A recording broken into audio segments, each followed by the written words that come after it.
Bienvenue les amis dans cette nouvelle vidéo, je suppose que vous allez bien. Alors dans la vidéo d'aujourd'hui, je vous présenterai une bourse d'études qui est offerte par la fondation Mastercard pour l'université de Pretoria en Afrique du Sud. Alors si cela vous intéresse, n'hésitez pas à laisser d'abord un pouce j'aime. Si vous êtes nouveau, vous vous abonnez pour cette chaîne, sur cette chaîne parce que le plus souvent je présente des opportunités de bourse d'études de par le monde. Donc allons-y directement pour des informations concernant cette bourse d'études.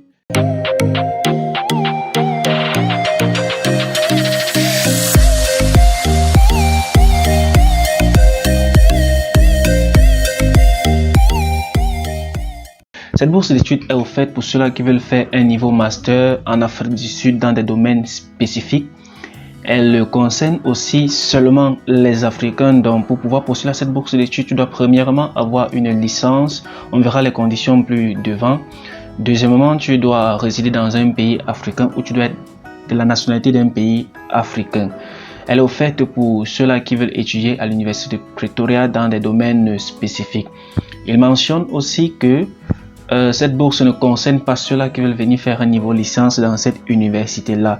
Donc, la bourse a plusieurs étapes, on verra ces différentes étapes ensemble. Alors, concernant les différentes dates, l'université mentionne que la date de candidature, de demande de candidature ou demande d'admission dans cette université est ouverte depuis le 1er mars 2021 et se fermera le 31 août 2021. Ça, c'est la date concernant les demandes d'admission dans cette université. Maintenant, la date concernant les candidatures pour cette bourse d'études offerte par la fondation Masterclass est ouverte le 1er mai 2021 et se fermera le 31 octobre 2021. Donc la première étape, vous faites d'abord votre demande d'admission dans l'université. La deuxième étape, vous postulez par la fondation Mastercard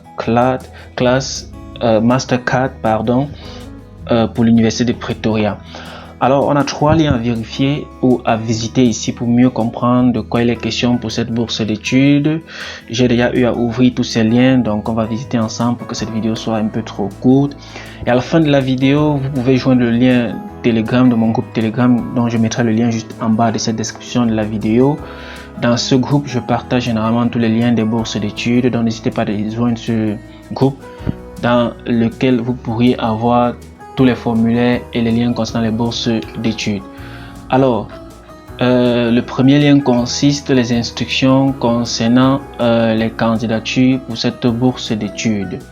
Alors, la première instruction qu'elle donne, que cette université donne ou que cette fondation donne, c'est vous devez obtenir une lettre d'admission provenant d'abord de l'université de Pretoria et avec le numéro de candidature ou d'étudiant que cette université va vous fournir, vous pourrez maintenant faire votre demande de candidature pour cette bourse d'études. Deuxième instruction, vous devez vous assurer que votre famille est dans l'incapacité de pouvoir payer ses frais de scolarité dans cette université-là. Et comment démontrer cela? Ils vont vous demander de prouver par des relevés bancaires ou des relevés de paiement salarial de vos différents parents ou de vos parents adoptifs, que ce soit votre frère, votre soeur, votre tante, je sais pas quoi. Vous devez quand même prouver leur impossibilité de pouvoir payer ces frais de scolarité. Ils disent que seuls les étudiants qui seront admis dans cette université dans des programmes complets pourront bénéficier de cette bourse d'études ou pourront avoir la possibilité de postuler à cette bourse d'études là. Il mentionne et il précise que si vos parents sont capables de pouvoir payer ces frais de scolarité, vous ne pouvez pas bénéficier de cette bourse d'études. Donc, elle est beaucoup plus focalisée sur ceux-là qui sont dans l'incapacité financière de pouvoir payer des frais de scolarité dans cette université. Et elle précise en dernier lieu que toutes les informations que vous devez fournir lors de votre candidature doivent être accurate, vraies, précises. Car si ce n'est pas le cas, vous pourrez voir votre bourse d'études être annulée et vous faire renvoyer de cette université-là. Alors, quels sont les avantages de cette bourse d'études? Le premier avantage de cette bourse d'études est la couverture totale des frais de scolarité. est la prise en charge de la location et la nutrition dans une résidence universitaire de l'Université de Pretoria ou dans une résidence accréditée par l'Université de Pretoria. Une dépense mensuelle modeste qui vous sera attribuée chaque mois. Une prise en charge des bouquins, librairies et tout ce qui concerne la documentation. Une couverture médicale. Une prise en charge des dépenses du visa pour l'Afrique du Sud. Une prise en charge du traveling cost, comme ils disent, du billet d'avion quittant de votre pays ou quittant de votre maison. Si vous, par exemple, si vous résidez, vous ne résidez pas dans une ville dans laquelle se trouve l'aéroport, ils prennent en charge votre départ de votre maison, passant par le métro, le bus, vers la ville dans laquelle se trouve l'aéroport. Et cette bourse vous offre aussi des opportunités de pouvoir participer à des programmes de développement de leadership et il vous donne un conseiller académique. Alors, les différents domaines ou les différentes facultés concernées pour cette bourse d'études dans cette université sont la faculté des sciences naturelles et agriculture, la faculté d'économie et de management, des sciences management, la faculté d'humanité ou pour ceux-là qui veulent faire un master en politique ou en des études internationales. La faculté d'ingénierie pour ceux-là qui veulent continuer les formations dans les domaines d'ingénierie. Alors la première étape, quelles sont les différentes étapes ou comment postuler? La première étape qu'elle mentionne ici est de pouvoir d'abord faire une candidature, une demande d'admission dans l'université de Pretoria. C'est après cela que vous serez attribué un numéro d'étudiant. Avec ce numéro, vous pourriez maintenant postuler à cette bourse d'études. Vous avez deux façons de pouvoir faire une demande de candidature dans cette université. La première façon est de pouvoir cliquer sur ce lien. Et lorsque vous allez cliquer sur ce lien, ça va vous mener directement dans cette page-ci que vous allez devoir remplir ce code ici et vous assurer que vous avez une connexion stable avec une boîte email. Vous remplissez le code ici et vous créez directement votre numéro d'identification et vous suivez les différentes instructions qu'elles vont vous donner dans cette partie-ci, dans cette rubrique-ci pour votre candidature en ligne en remplissant tous vos documents. Assurez-vous, les amis, que vos documents soient traduits toujours en langue anglaise, car lorsque vous postulez dans un pays ou une bourse d'études qui est offerte par une université enseignée en anglais, ils ne peuvent pas prendre vos documents qui sont en langue française. Donc, faites traduire vos documents et signez cela par un notaire. Ça prouve que vos documents sont authentiques. Si vous n'avez pas la possibilité de faire une demande en ligne, vous pouvez aussi faire un dépôt ou un envoi par DHL dans ces différentes localisations-ci. Dans l'université, vous pouvez envoyer vos documents là-bas, ils vont recevoir cela. Alors, la deuxième étape consisterait à postuler maintenant pour une demande de candidature concernant en fait la deuxième étape, excusez-moi, consiste à faire vérifier ces dossiers et approuver ces dossiers par le consulat sud-africain de votre pays.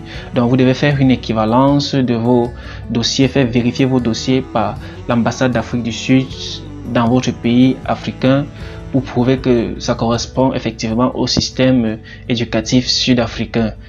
Ensuite, lorsque vous avez fini cela, vous pourriez maintenant postuler à la bourse d'études offerte par la Mastercard Foundation Scholarship Programme en cliquant sur le lien-ci. On va cliquer sur le lien-ci pour ensemble voir le formulaire. J'ai déjà eu à télécharger le formulaire, c'est là on va ouvrir et voir ensemble. Alors, ils disent que si vous avez plus de questions, vous pouvez contacter cet email ou appeler ce numéro pour plus d'informations concernant cette bourse d'études. Donc, allons ensemble directement voir à quoi ressemble le formulaire de candidature. Je l'ai déjà téléchargé ici. On va essayer de survoler cela pour que la vidéo ne soit pas trop longue. Je vous expliquerai comment vous pouvez remplir ces différentes parties-ci et c'est avec ce formulaire que vous feriez votre demande de candidature. Donc, je mettrai en description de cette vidéo le lien de mon groupe Telegram. Si vous ne l'avez pas encore joint, pensez à joindre le groupe Telegram. Dans ce groupe Telegram, je partage généralement les liens des bourses d'études, les différents formulaires et comment postuler. Donc, assurez-vous de joindre ce groupe Telegram parce que je partagerai le lien de cette fiche-ci et le lien du site officiel de l'Université de Pretoria en question ou de la Fondation Masterclass en question dans ce groupe Telegram.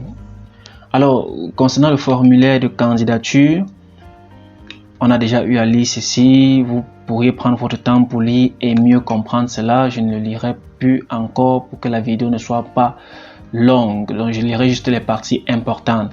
Donc ici, c'est à partir de la deuxième page que vous devez remplir toutes vos différentes informations, comme par exemple la date à laquelle vous remplissez, votre numéro. Ce numéro-ci, ils font allusion en fait au numéro de candidature ou au numéro d'étudiant qui vous a été fourni sur votre lettre d'admission dans cette université-ci. Vous devez aussi préciser votre choix de filière. La première question qu'elle vous pose concerne: Have you ever been successful with any other bursary or other loans? Est-ce que tu as déjà bénéficié d'une bourse d'études ou d'un prêt étudiant? Si oui, sinon tu devras l'expliquer ici. Alors concernant les domaines couverts, sont les domaines, on a déjà eu à lire tous ces domaines. Allons plus spécifiquement concernant les programmes. Par exemple, ce programme dans la faculté d'économie, vous avez finance, vous avez économie informatique, agribusiness. Ici, vous avez business management, sciences animales, pathologie. Ici, vous avez l'ingénierie industrielle, chimique, génie civil, informatique, électricité et électronique. Vous avez aussi des milles ou l'ingénierie mécanique. Alors, dans cette partie-ci, vous devez remplir vos différentes informations personnelles comme votre nom, votre numéro de passeport. Rassurez-vous, si vous n'avez pas de passeport, vous pouvez remplir le numéro de votre carte d'identité nationale. Donc, sans crainte, vous pouvez postuler à cette bourse d'études sans passeport. Donc, vous pouvez remplir ici votre numéro de carte d'identité nationale, votre date de naissance, votre pays de naissance, votre citoyenneté et votre genre masculin ou féminin. Dans cette rubrique, si vous allez remplir vos contacts résidentiels, où êtes-vous situé présentement, dans quel pays êtes-vous présentement, vous remplissez, vous mettez toutes ces différentes adresses avec votre email. Alors ici, il vous demande des informations concernant vos parents, grands-parents, belle-sœur, belle-mère, belle-tante, beaux-parents. Vous devez remplir toutes ces informations ici en mettant aussi le niveau ou le plus haut niveau d'éducation et leur occupation. Pourquoi il demande toutes ces informations? C'est juste pour voir l'impossibilité de vos membres de famille de pouvoir payer ces différents frais de scolarité. Donc, assurez-vous que vous remplissez des noms exactement comme ils se présentent dans leurs différents documents d'identification. Et rassurez-vous aussi de fournir, parce que ici, par exemple, dans cette rubrique-ci, vous demanderont le travail que fait votre papa, le travail que fait votre maman, de préciser s'ils ont des propriétés, de préciser s'ils sont en retraite, s'ils ont une maison, de préciser le salaire mensuel et bien d'autres choses. Et vous devez démontrer cela par leur payslip, donc par leur relevé bancaire ou le paiement mensuel que vous devez préciser. Ici, ce sont tes dépenses mensuelles que tu devras mentionner, l'électricité, la maison et tout le reste que tu devras préciser dans cette rubrique-ci. Non, c'est plutôt celui de ta famille, les dépenses mensuelles de ta famille, électricité, pension scolaire, prêt, transport et tout le reste que tu devras préciser dans cette rubrique-ci. Ensuite, tu devras mentionner dans cette rubrique-ci ceux qui vivent dans votre maison familiale, s'il y en a bien sûr qui vivent dans votre maison familiale, et tu préciseras la relation que vous avez ou que tu as avec ces différentes personnes-là. Et tu répondras aussi aux différentes questions. Ici, par exemple, tu poses du have a passport. Non, tu peux le mettre ici. Si oui, tu le mentionnes ici. Il demande si tu as déjà voyagé hors de ton pays, tu le mentionnes avec les différentes destinations. Et lorsqu'on essaie de continuer, information on family access, il demande des informations concernant les propriétés familiales, des maisons, des voitures ou toute autre chose que tu devras et répondre aux différentes questions, à cette question qui dit what else should we know about your background, family or your financial position? Qu'est-ce que tu as encore à dire concernant ton background, ta famille ou ta situation financière? Des informations générales. Est-ce que tu as un jour eu un problème avec la justice? Ou est-ce que tu es réfugié? Tu devras m'en ici. Alors, On a presque tout survolé. Ils vont vous demander aussi de remplir vos différentes informations de parcours scolaire et académique et de répondre à une série de questions. Concernant la lettre de motivation, ils vous poseront certaines questions, comme par exemple cette première question dans laquelle elle vous demande de ne pas dépasser 300 mots. Lorsque vous répondrez à cette question, si ne dépassez pas 300 mots, rassurez-vous de bien remplir ces différentes questions. Et à la fin, vous devez signer que vous avez lu et approuvé, que toutes les informations que vous avez fournies dans ce formulaire de candidature sont véridiques. Parce que si ce n'est pas le cas, vous verrez retirer votre bourse d'études et renvoyer directement dans votre pays. Alors cette bourse d'études a été présentée par l'équipe Elder au Japon. Donc ceci dit, si vous avez besoin d'une assistance pour pouvoir postuler à cette bourse d'études, un coaching sensuel comme le docteur aime toujours le dire, pour postuler à cette bourse d'études, n'hésitez pas de me faire signe par email ou par WhatsApp pour pouvoir joindre notre équipe de coaching pour ceux-là qui postuleront à cette bourse d'études. Vous savez, lorsque vous venez vers nous, on ne vous garantit pas l'obtention d'une bourse d'études ou de cette bourse d'études, mais on vous garantit la construction d'un dossier solide pour éviter toutes les différentes erreurs que vous pourriez commettre lors de votre candidature. Alors les amis, si vous avez aimé cette vidéo, n'hésitez pas de vous abonner, de liker et de la partager tout autour de vous. Si vous avez des questions, n'hésitez pas à les mentionner en commentaire.